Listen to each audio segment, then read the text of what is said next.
Is gay. I'ma tell you right now to your face. Listen to what I'm trying to tell you, man. You want to talk about everybody else, wife, kids, and everybody, but when somebody say something about you, y'all got to go to therapy. Our chicks was looking dusty as right? And so I'm looking at these women, and the women's breath stink. The kids is dirty and nasty. Kids is dirty and nasty. Hey, look here, boy. I'm going to give you an out. You leave me alone, I'm going to leave you alone. But if you don't, it's going to be more monkey business. I'm the bad guy. I'm a Christian first. I'm a Christian first. It's gay. Since our last episode on the Corey Holcomb controversy erupted, yeah, videos have been made by, lots of people, including this. Mm-hmm. It looks like another round of fiery words has been exchanged. That's an understatement, Shay. Just when we thought the fire couldn't get any hotter? Right. More gasoline has been poured on it. The conflict is widening. Wow. And new players are entering the arena. Let's start with the man at the center of it all, Corey Holcomb. He responded not with a statement, but with a provocative YouTube short aimed directly at Anton Daniels. It was a masterclass in trolling, really. The short opens with a clip of Anton saying, "You want to talk about everybody else, wife, kids." Okay. And then Corey immediately cuts to his own audio clips. And not just any clips. He chose the most inflammatory ones. Right. Where he's calling women's breath stank and kids dirty and nasty. And he caps it all off with a direct message to Anton. You leave me alone, I'ma leave you alone.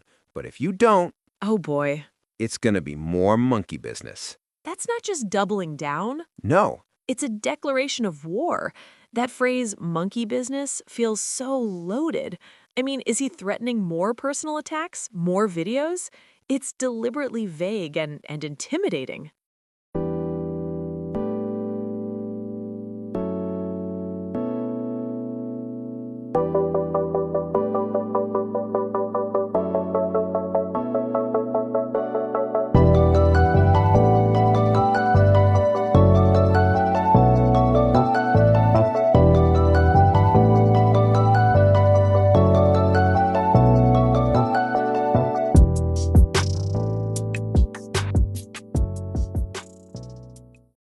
Welcome to LifeScope, the podcast that dives deep into the stories shaping our culture. I'm your host, Shay. And I'm your co-host, Patrick. Hey, Patrick. And today we are trying to make sense of the chaotic and controversial world of comedian Corey Holcomb. It's a world where online feuds and real-world allegations they've collided. It's a complicated story with a lot of moving parts, Patrick. Right. On one side, we have these explosive allegations of a physical assault against a female comedian.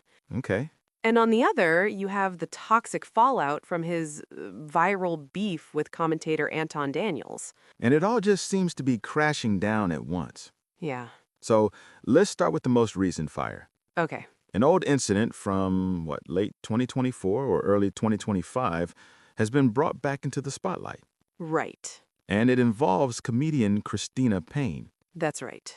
So what happened? In a detailed interview with Tasha K., Christina alleges that Corey Holcomb punched her in the face outside the Hollywood Improv. Wow. She claims it followed a really tense verbal back and forth where she was taunting him. According to her, he then reached over at least two people and just struck her. And the story gets even more intense. It does. A security guard, a man named Jamal, reportedly stepped in to protect her. Yes. And he was then allegedly jumped and beaten by Corey and his entourage. Unbelievable.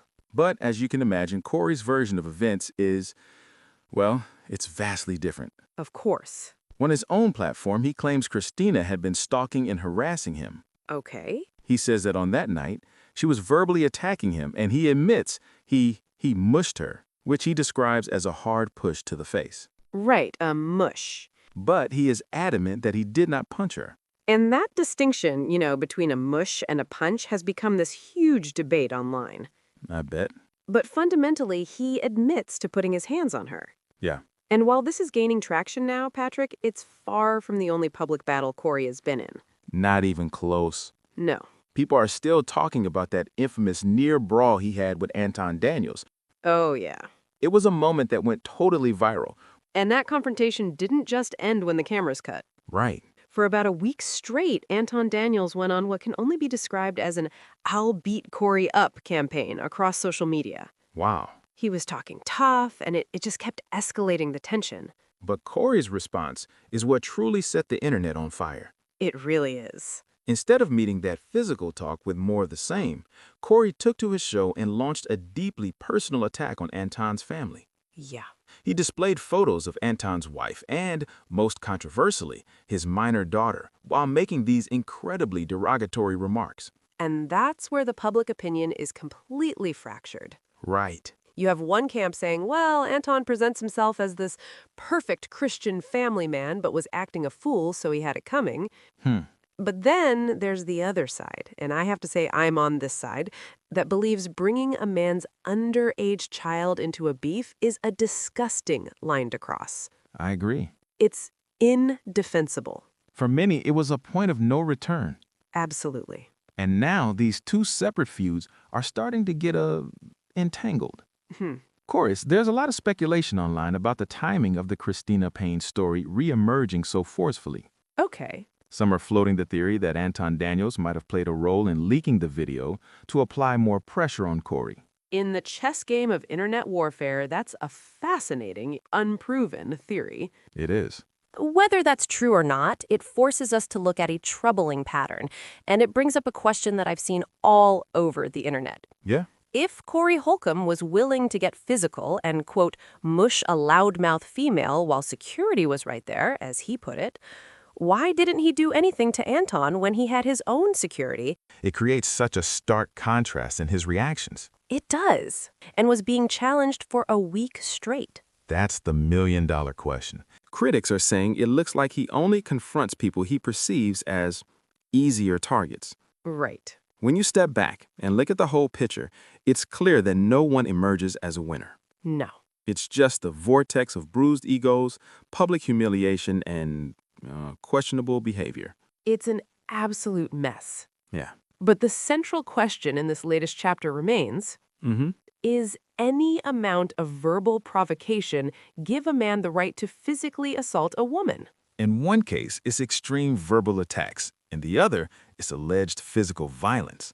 This story has it all. A viral feud, Right? personal attacks that cross the line, and a very serious, Okay. older allegation of physical violence that has, mysteriously resurfaced. But while Corey was throwing daggers, Yeah? another major voice in this space decided to weigh in. Former NBA star Kwame Brown. And Kwame's take really stirred the pot.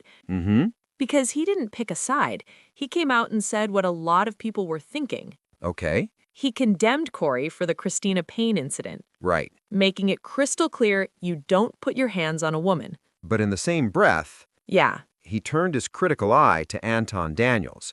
He questioned the authenticity of Anton's week-long "I'll beat Corey up" campaign. Right. He suggested it was all for show, performative toughness for clicks. And if you know anything about this online space, Oh, yeah. you know that was not going to go unanswered.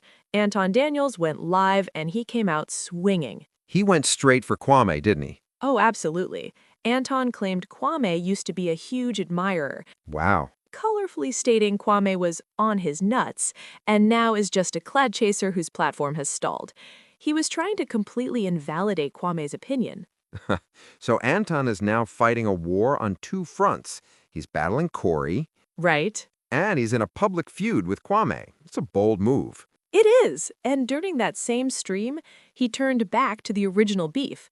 He referenced the viral video of the Christina Payne altercation, using it to label Corey a monster and to justify his own cause. And that's when he made those cryptic comments about strategy. He said he's playing chess, not checkers, and making multis, playing multiple games at once. He ended by saying, "I'm the underdog. I'm going to see it through. I'm going to finish it." It's so calculated. He's positioning himself as this strategic mastermind with a plan. Is he hinting at, I don't know, legal action against Corey? More damaging leaks? Right. He's making it clear this is far from over. So now we have this three-way dynamic. Corey is the unapologetic antagonist. Kwame is trying to be the impartial judge, calling fouls on both sides. And Anton is the self-proclaimed underdog strategist, Wow. using public sentiment to fuel this fight. It's a fascinating and, frankly, toxic spectacle. Each one is trying to control the narrative in a different way. Yeah.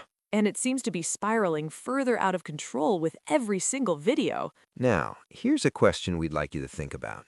When a public beef escalates to this level with threats and personal attacks involving multiple public figures, who really holds the power?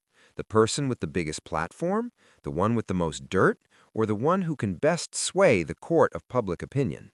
And what about the consequences? Will we see any real accountability here? Good question. Drop your thoughts in the comments below. Please do. This is a situation with a lot of strong opinions, and we genuinely want to hear yours. We do. It's a messy story with no heroes.